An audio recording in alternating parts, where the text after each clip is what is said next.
for Gary, you left Brighton, a relegated club, and then suddenly you were at a much bigger club, and by your own admission, you even struggled in the first season because of the expectations on you. And you did go on to win trophies as well for Tottenham. So both of you have taken that plunge to a bigger club, or rather a club perhaps that's more likely to win trophies in the near future. And we have to factor in Pierre Emerick Aubameyang's age as well. So should he stay or should he not? Sol? I think for me, he's got to settle down and have a conversation with the manager, and he needs to have clear kind of understanding what are they looking to spend, what can they spend, who they trying to get in, and it's going to come down to trust.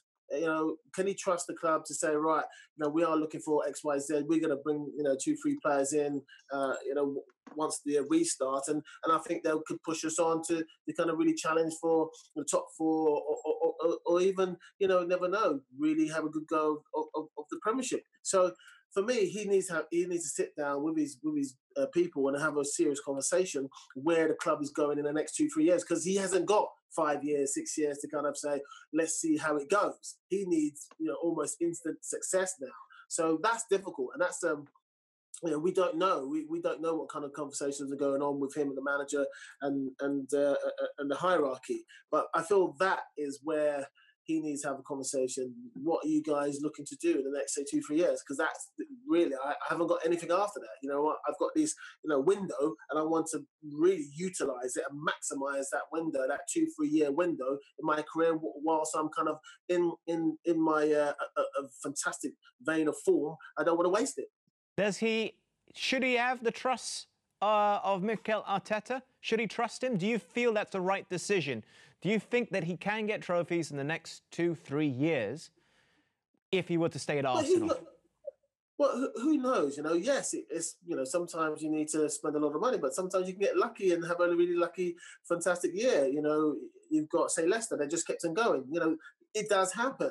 I think he's trustworthy. I think there's no doubt. I mean, he has to decide himself, where he wants to go in his heart and soul and spirit, and where does he feel that, where can I, if I can do it here, I'll stay here, and I'll just, I'll give it a go. I believe they're going to get, maybe 2-3 players in, and I will believe in them. And that's what it comes down to, because no one's got a crystal ball.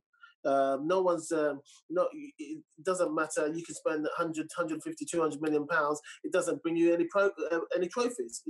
It can probably help with your profile and the players around you, but not necessarily always you end up with winning something. So sometimes you've got to take not a leap of faith, but sometimes you've got to trust yourself, your own instincts, and hope it matches up with the hierarchy. Gary, what about you? What do you say about this? And I'm going to relate it back to what I mentioned earlier, your time at Brighton and then moving on to Spurs, where you did find success. Well, I went into football because I wanted to not only play the game that I love, but of course I wanted to win things. And as great as it was at Brighton, we'd just got relegated after 4 years in the top flight. We'd got to a cup final, but we'd lost it to Man United.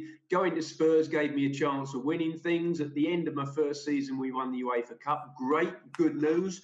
Thereafter, I didn't pick up anything else at Spurs. We got to a cup final. We went close in the league on, 3 occasions. If finishing third is indeed close, which realistically it isn't. I think a player at the end of his career is judged very much on how many trophies he's picked up. And for me, it was a big disappointment because I didn't pick up as many as I really, really wanted to. Now, I don't know Aubameyang personally, what is his driver? But if his driver is to win trophies, then personally, I think he has to move on and move away from Arsenal. And the reason I say that, the last 3 seasons, Arsenal haven't qualified for the Champions League. That's where all the big boys want to play. I think it's still very unlikely that Arsenal will qualify for the Champions League off the back of this season. So he's going to miss out on the Champions League next season. Are Arsenal really going to, looking at them at the moment, are they really going to threaten Liverpool, Manchester City? I don't think so. I think they're, like most of the Premier League, some way behind those two sides. you know, but between Liverpool and Man City, they swept up, well, they currently own all of the domestic and international trophies that are available. So I think that, and Arsenal can't afford to let Aubameyang get into his last year under contract because he'll end up going on a free as well. So I have a feeling that there will be a parting of the ways.